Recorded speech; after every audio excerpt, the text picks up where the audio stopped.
クロスディグワンオンワン始まります。本日のテーマは優れた判断力をビジネスパーソンが身につける方法です。優れた判断力クリアシンキングというんですが、まさにそのタイトルの本があります。シェーン・パリッシュさんという起業家の方が書いた本で、今日はシェーンさんにカナダから来てもらってとことん話し合っていきたいと思います。では早速シェーンさんをお呼びしましょう。So Shane, welcome to our show. Thank you for having me. So is this your first time in Japan? It is, yeah. How do you like it so far? It's amazing. The people are all so nice. It's very quiet here. It's very quiet. Yeah. Could you quickly introduce yourself to our audience? So I'm Shane Parrish. I wrote a book called Clear Thinking. Clear Thinking. I used to work for one of the three-letter agencies in the world. So you're a spy. Well, I mean, that would be one way to frame it. Okay. Yeah. I'm not actually allowed to say that. Okay. But the New York Times called me a spy. Okay. So, yeah. And you're an entrepreneur right now. I am, yeah. So I left the agency about 2016, and then started out on my own to do my own thing. So today we'll discuss three topics. Number one, what is clear thinking? Number two, the obstacles of clear thinking. And number three, after we learn the tips of clear thinking, it's time to take action. So just do it is the number three. So first of all, could you give us a definition of clear thinking? What it means to think clearly? Well, most of the time we think we're thinking, we're not actually thinking. And so part of clear thinking is the difference between humans and animals is that we have the ability to reason before we respond. So we don't just have to be instinctual. There's a gap between stimulus and response. And so what we do with that gap matters a lot. And how do we think through these situations or slow our brain down in order to think? But there's another angle to this that never gets talked about, which is what is the situation or position that you're in, the circumstances you're in at the moment you make a decision. And that tends to dictate a lot of the choices we have. And I'll give you an example. So my son came home and he just wrote an exam. And he got a really bad grade on that exam. And he sort of did the teenager thing and like shrugged his shoulders and passed me this paper, and I flipped it over because I have to sign it. And I was like, oh, and he's like, I did my best. And so later that night, I went and talked to him. And I said, well, what does it mean to do your best? And in the way that a teenager is, at least in North America, he sort of was like, I sat down, I read the exam, I looked at all the questions, I looked at all the points, and I allocated my time appropriately. So I did the best I could in the moment. And I think a lot of people think about decision-making like that. They think about the moment they have a choice, but they don't think about what led before that moment, what came before. And this is just as important, if not more important. So I like to say that everybody looks like a genius when they're in a good position. Yes. And everybody looks like an idiot when they're in a bad position. But the language I use at home with my kids is easy mode and hard mode. So he was playing on hard mode. I asked him, what did he do 72 hours before? Did he study? No, he didn't study. He stayed up late the night before because he remembered he had a test at 11 p.m. And then he got hungry, as teenagers do, started making a grilled cheese. By the time he went to bed, it's 12:30. He hasn't studied. He gets up, he's cranky. He gets in a fight with his brother. So he's playing on hard mode. And often we're playing on hard mode when it comes to decisions.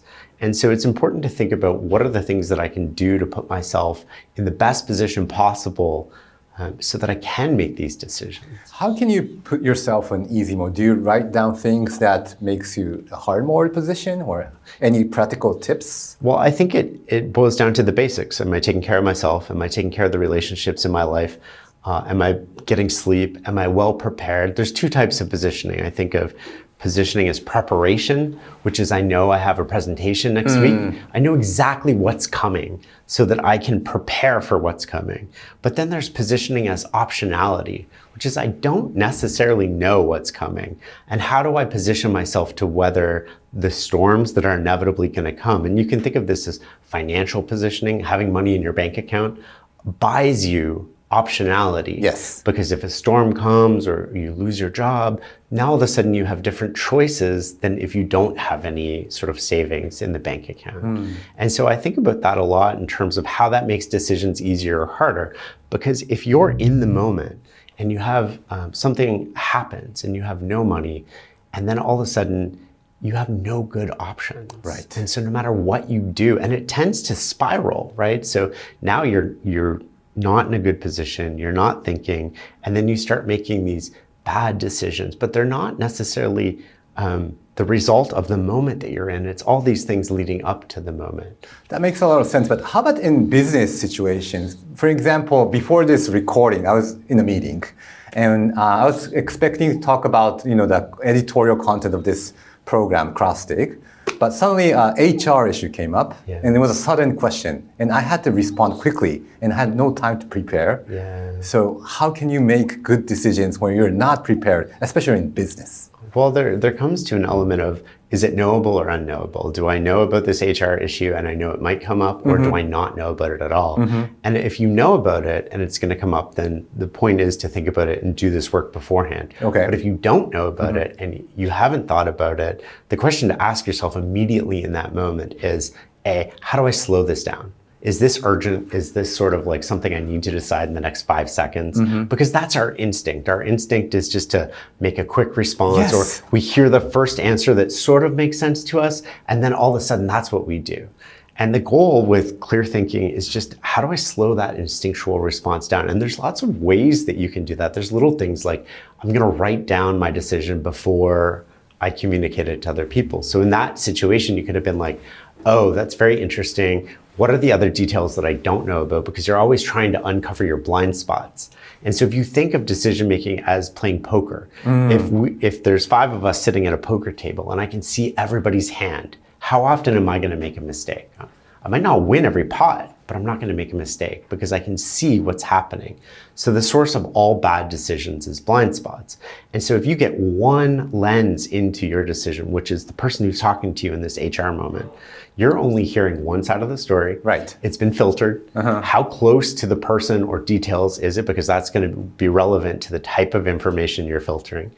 And then what you want to do is, okay, that's great. I need more information before I can get back to you. I'll get back to you tomorrow. You can say something simple like that. Or what you can really do is, my rule is, I never answer things on the spot unless it's life or death. I'm going to get back to you tomorrow. And when you use the word rule, something really interesting shifts in people. Interesting. Yeah, so this is something that Daniel Kahneman helped me understand. I can explain the story where this happened later, but if you say my rule is, I'm going to get back to you tomorrow morning on that after I have time to think about it, very, very rarely will people call you out on that and challenge you, because we've been taught to follow rules our whole life, but we've never thought about how we can make our own rules to take advantage of the situation. So you can say that it's my rule that do not respond to things quickly. It's my rule that think something for a night. And you can say to them, it's my rule. It's my rule, right? And then that's an interesting way to put it. Nobody argues with your personal rules. Like if you're at a table and everybody's celebrating and sort of the champagne comes out, you can say, it's my rule that I don't drink on the weekdays. But you have to consistently live by it. But the cool thing is, if you think about your rule and you put it into action once or twice, what you've done is you take your desired behavior and you make it your default behavior. You're not consciously thinking of that rule. It just becomes ingrained in you. And that's what makes it so powerful, because you've changed that reactionary response to the desired behavior and not the default behavior. So I think we tend to respond quickly. I think there are 2 aspects to this. So number one is, it makes you feel smarter because, entrepreneurs, people in startups respond quickly. And is that the case, or do you think? Well, there's a couple of cultural messages going. Let's come back to that in a second. But we tend to associate quick response with competence.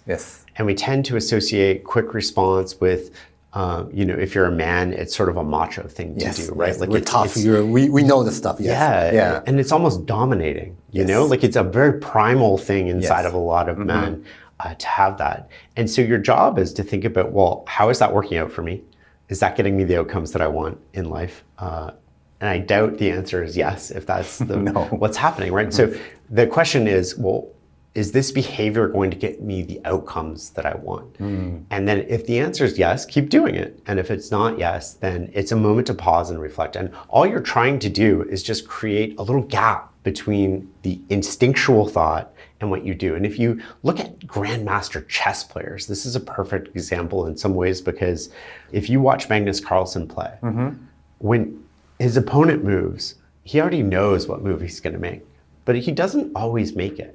And why doesn't he make it? It's because he has this instinctual response, but he's thinking about all the things he might have missed, all the blind spots he has that he can't see, how his enemy might or opponent might respond to this.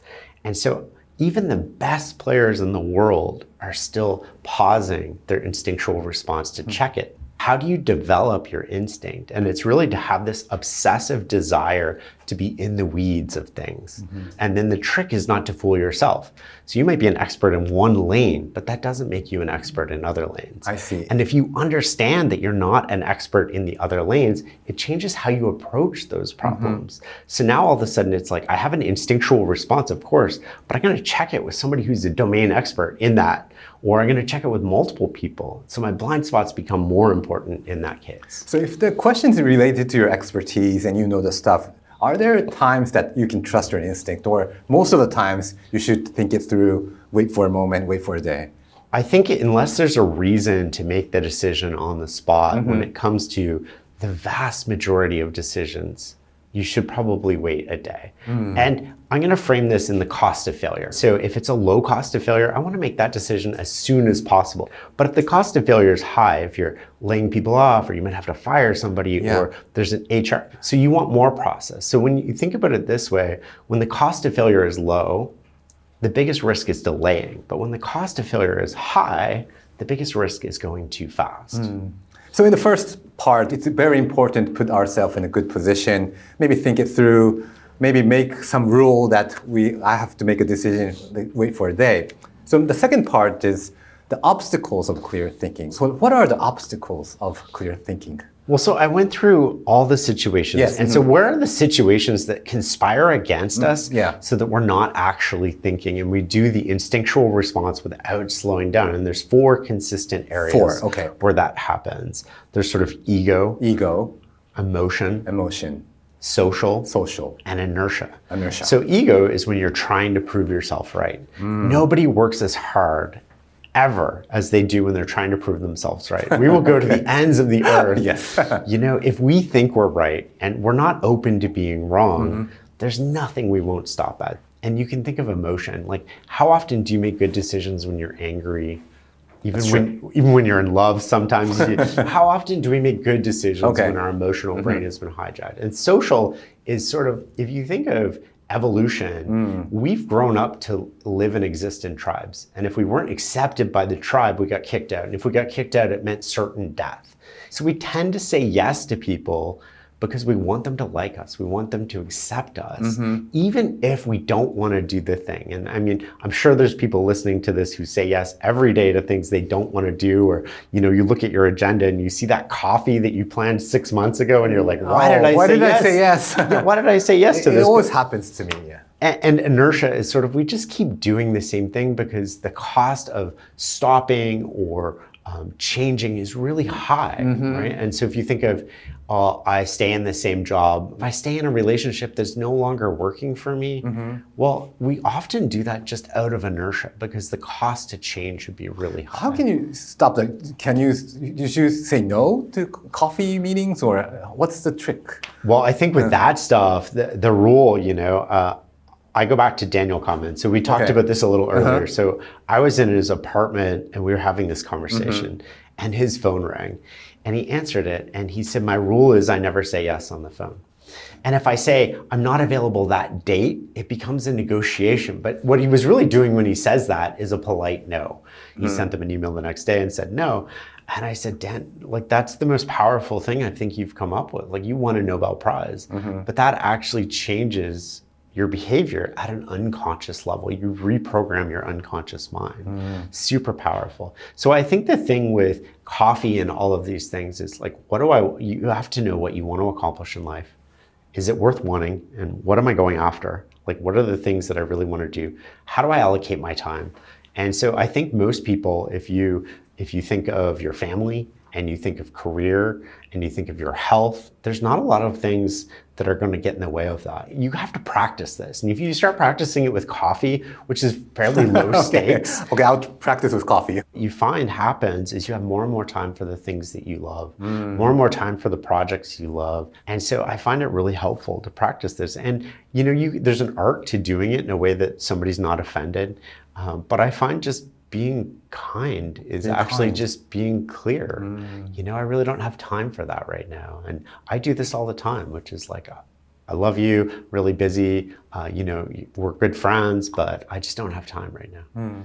In your book, you mentioned something, mind experiment, that you like think you are 80 years old, you're in a park, and you're reflecting your life. And so it's like Steve Jobs, right? He looks into a mirror and say, if this was my last day of my life, if I want to do this today. So it's that kind of mindset, the practice you should do. Yeah, the number one regret of the dying is that I didn't live a life true to myself. And so the trick, if you want to do a thought experiment, is to imagine yourself on your deathbed. You're sort of in the hospital. Yeah. Your eyes are closed, you're in a coma, and you're surrounded by people in your life. And what are those people saying about you? And if they're not saying the things that you want them to say, well, now it becomes fairly obvious what I have to do to change my life. And it's also about being you and being your personality. So often we live our life in a way that we're scared to offend other people.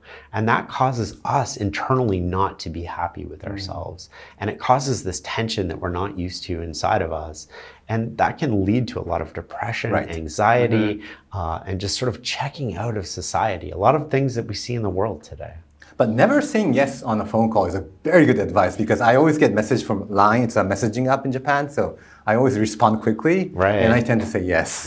Because And then how often do you actually, like, have you thought about it? How No, often? I don't think about it. I put it in my calendar, and then the week after I regret it. And then the other way for big decisions, or big or decisions, depending on your life, again, this framework of low cost to high cost to failure works for individuals, it works for teams, it works for companies, it scales. And it changes year over year. But if you just slow down and write out your decision at night, I love to do this. It's the most helpful advice I can give on decision making, is literally take out a blank sheet of paper, write out in your own handwriting. Don't use a computer, don't use your phone. Write out what the decision. Why is it good to do it in handwriting? Because if you look at it later, you'll convince yourself, if it's a printout, that somebody else wrote it. But when it's your handwriting, you can't you can say you wrote it. Right. Okay. So the other reason, even if you burn it after, which I do all the time, so I'll write it out and then burn it. But the other reason is you're slower at writing with your hand. That's so a good point. Slows your mind down just a little bit more. And often what you think is clear in your head, when you go to talk about it with somebody, it's not clear to them. And you often know, I need more information. I have to go look this up before I make this decision. So it's the single most helpful tool so we have all this technology, but that really enables you and your mind to make better decisions. Because I always take notes on the phone, but there's auto typing, so it's quicker. But the goal is not to be quick. That's a good point. So often, like, if you're quick and you're 80% right on the decision versus being a little bit slower and 95% right, there's a huge, huge difference between those things. So often we think that if we're not moving fast, then we're not getting where we want to go. That's the point, because before coming to TBS, I worked for a startup, and so moving fast, if it's 70% or 80%, that's the better decision. That was I was taught, but it's, Well, think about physics. I'll explain this in the concepts of physics, because velocity has speed and a vector, right? So it's speed towards a destination effectively, whereas speed in and of itself has no vector. So you can run around in a circle right here and you'd be going really fast, but you're not getting anywhere. That's right. And so we just have to reframe our concept, right? So you want speed, but towards direction. And moving forward, not just running around in a circle and not going anywhere. And then you want to think, if you want to think about this alternatively, it's like all these coffee dates, all these things, they pull away our speed from our direction. And so the goal is to line up as much speed as you can towards that direction. And the question is, like, what are you avoiding? You know? And it was because I was procrastinating sort of like something I was working on. I didn't want to do that in the moment. Oh, you wanted to run away. And I want to escape from it. So then what do? I open email. Oh, I got a coffee. You know, it's just this unconscious sort of reframing of things. True. Yeah, good point. So last part, so taking action, do it. So I have a chart that was shown in your book. There's multiple ways that we can frame decisions. I talked about low cost to failure, high cost to failure. We can also do a matrix of reversible and consequential. So how easily is a decision reversed? And you can think about that in a way as cost of failure. And how consequential is this decision? And so some things are bigger than others. Who you marry, where you go to work. And some things are, and they're consequential decisions. You can get out of them, but they're really expensive to get out of. You know, there's a lot of emotional pain associated with it. There's financial pain. There's all of these things. And then there's inconsequential and easily reversible. Like we talked about toothpaste or sort of, you can think of it that way. So now we learned that way of clear thinking. So any advice, practical advice for our audience to take actions or doing something?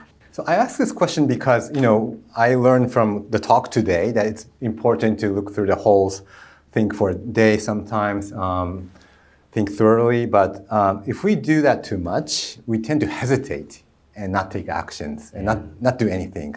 A lot of people have analysis paralysis when it comes to decision making. And I frame this in the book as ASAP or ALAP. Yeah. So you want to make a decision as soon as possible or as late as possible. You don't want it to linger.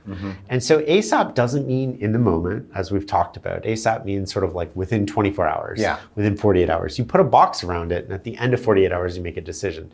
And ALAP is like as late as possible. And how do you define as late as possible? It takes all the pressure off making a decision because it's like, I'm going to wait until the last moment. Why not? Right? Because I'm still gathering information. I don't have to make a decision. And so I use the framework in the book, stop, flop, or no. Yes. So you stop gathering useful information. Well, at that point, I mean, we're not going to get more information. We're not getting anything accurate. Might as well make a decision. You know what to do. This is the right thing to do. This is not. Or flop, which is your first lost opportunity. So the situation's changing. I'm losing the ability to buy this apartment building. Something's happening that I'm going to lose. Now I'm forced into a decision. That decision might be, I'm not going to decide anything, but that's a decision. And that decision might be, okay, I'm going to assess the information. I'm going to take the opportunity. So you need to figure out the right time to stop thinking, gathering information, and take action. And that's why the framework of sort of high cost or low cost of failure is so powerful, because it helps you decide when am I ASAP and when am I ALAP. And what most people do is they do neither of those things. And so they think about the TV they're going to buy. They do a little bit of research today. They do a little bit of research on the weekend. They do a little bit of research next week. All of a sudden it's been 3 or 4 weeks. And then your brain is telling you, okay, get on with it. And then you make a snap decision. Yes. Right? Because it's like all these things are starting to pile up. You have too many decisions in your head that are piling up. And in that moment, your emotion in a way takes over and you just, I got to clear the table, right? I feel too much is going on in my life. And then you start making decisions and you don't make the best decisions. And that turns out to be a bad decision. Yeah. So we're living in the age of AI and, you know, artificial intelligence are making rational decisions and they give us answers. So what does clear thinking mean for human beings in the age of AI? Well, there's been studies done on people who make purely rational decisions and they don't tend to be very happy. So I'm not in the camp of you have to be 100% rational, but I'm also not in the camp of you have to be emotional, right? And that's an interesting point. If you think about this as a continuum between emotional and rational, the question to ask yourself is, what type of decision am I making and where do I want to be on that continuum? So if I'm making a financial decision, I definitely want to be way more rational than emotional. But if I'm making a life partner decision, I might want to be a little more emotional than I otherwise would be because that's the best in that situation. And if you think about AI as a tool, yes, that tool is getting better every day, which is amazing. How do I use that tool to make better decisions? So one of which can be used to slow down your decision making. You can use it as a challenge or adversary. And you can also use it to uncover your blind spots. So if you write your thing down, you can take a picture of handwriting now and upload it to AI. You know, here's how I'm thinking about this. What am I missing? What would be the different angles? Now, if you want to take that to the next level, you sort of can create this. I have a team of agents, you know, on my AI system on Cloud Code, where it's like, you're going to think through this through the lens of Charlie Munger. You're going to think through it through the lens of Richard Feynman. So I almost have like this advisory board. So I can bring a problem to this advisory board and it's like virtually sitting around a table with Charlie Munger and Richard Feynman and sort of whoever you want. The best in the world, The best that have ever lived. And assume the personality and persona of that person and challenge me and ask questions as that person would. And that is super powerful in a way of uncovering our blind spots. And it's almost fun. It's almost like a video game. It's a very creative way to use AI. It's using AI to actually slow down. and think it through. Yeah, but you have to use it that way, right? That way, so yeah. if you just sort of like, here's what I'm thinking, and Give me the why, answer, the AI is just going to be like, you're right, and then when it comes out, oh, that was catastrophically wrong, they're like, you're right, I'm sorry, I was really wrong. That's the thing with AI. I'll do better next time. And it's like, so you have to use it in the right like way. an advisory board. That's a good advice. So your book, I highly recommend to our audience, Clear Thinking. So we need to wrap up. Any final comments for our audience? The two takeaways that I would want people to take away from this are, think about positioning. What are the things that I can do today to put myself in a better position tomorrow? And just repeat. And if you do that every day for the next 30 days, for the next 365 days, your life is going to be massively different a year from now. And the second thing is, how do I take decisions and write them out? And it's going to help me not only calibrate my decisions, but it's going to help me think through my decisions. Okay, thank you, Shane. We really enjoyed the conversation. Thank you so much. Thank you for having me.